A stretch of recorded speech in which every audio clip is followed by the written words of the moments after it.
नमस्ते मित्रों, क्या आप जानते हैं कि गायत्री मंत्र के रचयिता कौन है? क्या आप जानना चाहते हैं कि इस मंत्र का इतिहास और रहस्य, जिसने एक राजा के पुत्र को काशी में फिर से जीवन दिया?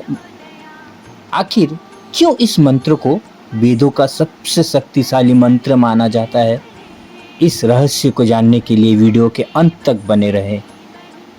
गायत्री मंत्र का सबसे पहला उल्लेख हमें 4 वेदों में से ऋग्वेद जो है उसमें मिलती है। इसके रचयिता कोई और नहीं बल्कि महर्षि विश्वामित्र थे। लेकिन क्या आप जानते हैं महर्षि विश्वामित्र पहले एक राजा थे? हाँ, वो पहले राजा कौशिक के नाम से एक राज्य के राजा थे और राजपाट को सौंपकर, अपने पुत्र को सौंपकर वो गहन तपस्या में लीन हो गए और कठोर तपस्या करके उन्होंने काफ़ी साधनाएं करके कई वर्षों के बाद गायत्री मंत्र की दिव्य शक्ति का अनुभव पाया। उन्होंने इस मंत्र के माध्यम से भगवान सूर्य की उपासना की और उनके कृपा से उन्हें ब्रह्मश्री की उपाधि मिली। इसके बाद उन्होंने ये मंत्र सामान्य जनमानस को दिया ताकि लोग भी इस शक्ति का अनुभव कर सके। महर्षि विश्वामित्र द्वारा रचित ये मंत्र जल्द ही हमारे वेदों के हिस्से बन गए। इसे ऋग्वेद में प्रमुखता से शामिल किया गया और इसका महत्व सदियों से बना रहा। इस मंत्र को इतना शक्तिशाली माना गया कि इसे ब्रह्मांड की चेतना का प्रतीक माना जाने लगा। गायत्री मंत्र के 24 अक्षर है। हम पंचाक्षर जानते हैं, षडाक्षर जानते हैं, ओम नमः शिवाय या नमः शिवाय, लेकिन गायत्री मंत्र के 24 अक्षर है। वो न केवल शारीरिक ऊर्जा को संतुलित करते हैं बल्कि हमारे भीतर के आध्यात्मिक शक्ति को भी जागृत करते हैं। गायत्री मंत्र के 24 अक्षर हमारे शरीर के 24 प्रमुख तंत्र से जुड़े हुए हैं। इन अक्षरों का सही उच्चारण और ध्यान करने से हमारे शरीर के भीतर सकारात्मक ऊर्जा का संचार होता है। ये माना जाता है कि गायत्री मंत्र के जप से हमारी आत्मा और बुद्धि, इन दोनों के बीच का गहरा संबंध हो जाता है, जिससे हमें सत्य और धर्म के मार्ग पर चलने की प्रेरणा मिलती है। गायत्री मंत्र का सबसे बड़ा रहस्य है कि ये तीनों लोकों, भू पृथ्वी, भू आकाश और स्वर्ग की शक्तियों को जागृत करता है। इसके जाप से व्यक्ति की आत्मा को शक्ति मिलती है और वो ईश्वर के करीब पहुंचता है। गायत्री मंत्र का जप जीवन की 3 अवस्थाओं को प्रभावित करते हैं। एक जागना, एक सपना और एक गहरी नींद। गायत्री मंत्र वो मंत्र है जिसने ऋषियों को ज्ञान और शक्ति दी। आइए अब जानते हैं वो प्रसिद्ध कथा जहां इस मंत्र ने एक राजा के जीवन में चमत्कार किया। तो सुनिए, राजा हरिश्चंद्र, हम सब जानते हैं वो सत्य और धर्म के प्रतीक माने जाते हैं। उन्होंने अपने राज्य, संपत्ति और परिवार का त्याग कर दिया था।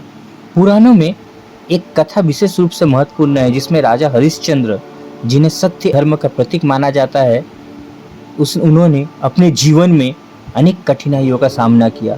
ऋषि विश्वामित्र ने उनकी सत्यनिष्ठा का परीक्षा लेने के लिए उनका राज्य, संपत्ति, परिवार मांग लिया।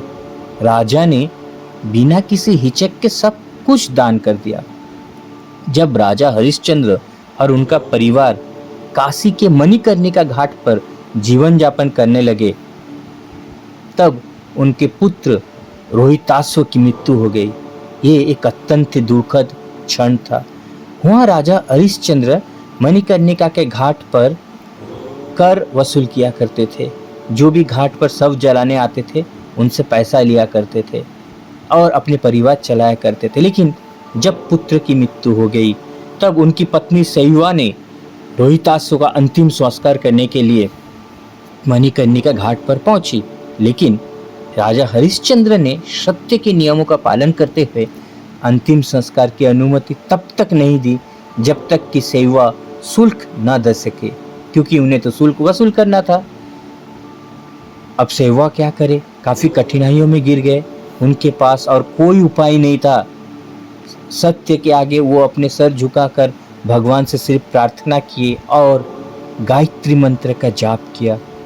जब उनकी प्रार्थना और गायत्री मंत्र की शक्ति देव देवियों तक पहुंची, देव देवियों को उनकी प्रार्थना सुनाई दी, तो देव देवियों ने उनके पुत्र रोहिताश्व को पुनर्जीवित कर दिया। आपको ये कथा मिलेगी काफ़ी जगह। ये घटना गायत्री मंत्र की शक्ति को सिद्ध करता है, जो किसी भी असंभव परिस्थिति को संभव बना सकता है। इसलिए अगर आप भी गायत्री मंत्र की शक्ति अनुभव करना चाहते हैं तो इसका नियमित जप करें। यह मंत्र आपके जीवन में शांति, समृद्धि और आत्मिक शक्ति लाएगा। हम जानते हैं जब हमारे यहाँ जनेऊ होती है तब ये मंत्र दिया जाता है, और या फिर गुरु द्वारा या फिर किसी भी ज्ञानी व्यक्ति द्वारा।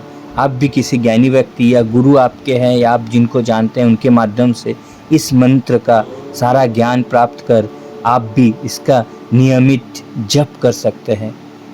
अगर आपको यह वीडियो पसंद आया हो तो इसे लाइक करें, शेयर करें और चैनल को सब्सक्राइब करें, ताकि और भी ऐसे कई अद्भुत वीडियो मैं आप तक पहुंचाता रहूं, आपको ऐसे कथाएं मैं सुनाता रहूं।